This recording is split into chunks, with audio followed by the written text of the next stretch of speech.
Сәлем достар, бүгін мен сіздерге киви жемісінің пайдасы мен зияны туралы айтатын боламын.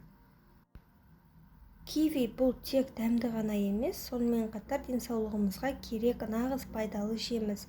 Бұл жеміс киви құсының құрметіне осылай аталған. Витаминдер қоймасы болып табылады. Орта пішінді 2 киви С витаминінің тәуліктік нормасын 230%-ға өтейді. Бұнда апельсинге қарағанда дәрумен мөлшері 2 есе көп. Ал С витамині иммундық жүйені ынталандырады, стресске және жасқа байланысты процестерге қарсы тұруға көмектеседі. Сонымен қатар С витамині темірдің жақсы сіңірілуіне және жаралардың жылдам жазылуына ықпал етеді. Сондай-ақ киви құрамында холестеринді төмендететін және адамның иммунитетін нығайтатын әлеуетті антиоксидант Е дәруменінің бірегей майсыз формасы бар. Құрамында серотонин көп. Киви жемісінде серотониннің көп болуы бұл жемісті ас қорыту және жүрек-тамыр жүйесі үшін өте пайдалы етеді. Серотонин есте сақтау қабілетін, көңіл-күйді жақсартады және ақпарат қабылдауды ынталандырып, тәбетті қалыпқа келтіреді. Сонымен қатар серотонин тез және ауыртпалықсыз оянуға ықпал ете отырып, ұйқыны сапалы және сандық түрде жақсартады. Құрамында калий мен магний бар. 2 кивиде шамамен 30 мг магний бар. Ал бұл жүйке мен бұлшықеттердің жұмыс істеу үшін маңызды зат.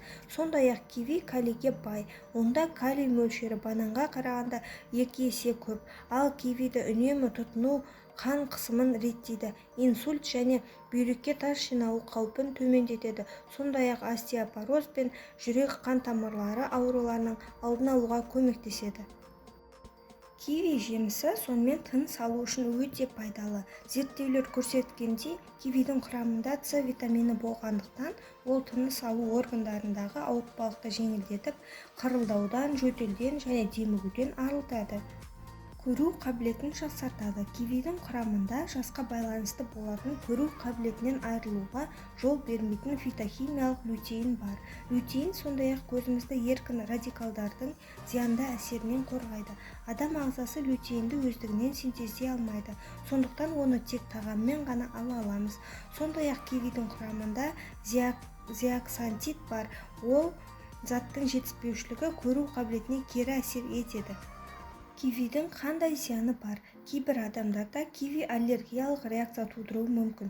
Көп жағдайда кивиді тым көп мөлшерде жейтін адамдарда дененің түршігуі және аллергияның әр түрлері дамиды. Киви қаншалықты пайдалы болса да, осы жемісті асыра пайдалануға болмайды.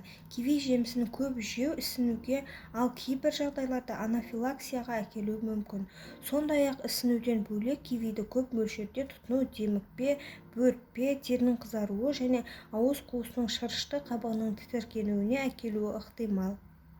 Кейде кивиді шамадан тыс қолдану тағамдық аллергия синдромын дамытады.